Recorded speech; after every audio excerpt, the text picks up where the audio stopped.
Do you guys remember when I started making the A-ship, this big boy here? It all started with a croc, so I kind of missed that croc. Unfortunately, I didn't find the old model, so I made a new one, which I'm gonna use as a placeholder to write the code of this drone. So I started testing the vertical force, which seemed to be...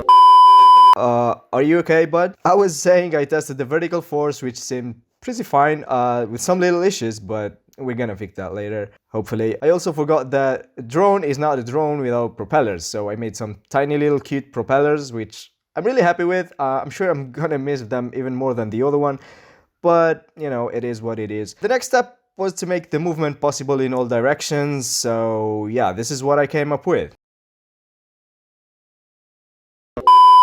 A final little touch is to make this drone to tilt. Well, in real life, when a drone moves, it rotates slightly in that direction. This way the propellers can actually give it the right thrust. So I ended up by updating the rotation every time in the fixed update method, and this was the result. After tweaking some parameters, I found out that these ones are the most realistic ones. Probably these values are going to change during testing, so I don't know, we're gonna see it.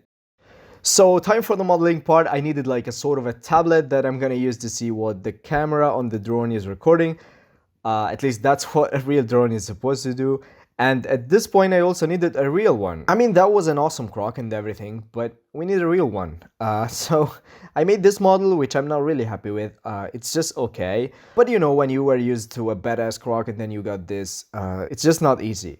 So yeah, for now I'm gonna use this model.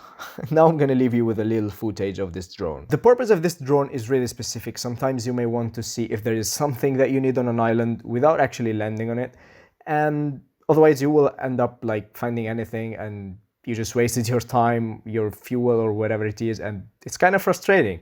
But at the same time, I don't want the player to just fly around all the islands all the time and then decide which one to visit. That would ruin the exploration factor that is really important in this game. So the solution for that is to make like a maximum range to drive the drone, so you can't go too far, or I don't know, just make it too expensive to use. I'm still thinking about this. Another thing I'm still thinking about is that if to switch the camera literally from the player to the drone, so it's like you are flying, or just show it on a tablet or something that is a little bit more realistic, but less immersive, let's say like that. So as you can see, there are a few things that need to be figured out. Hopefully I will come up with something useful. Otherwise I will have to discard it or make it, I don't know, just for fun. And I guess this is everything for this video. Thank you so much for watching. I really hope you enjoyed, and I'll see you guys next time.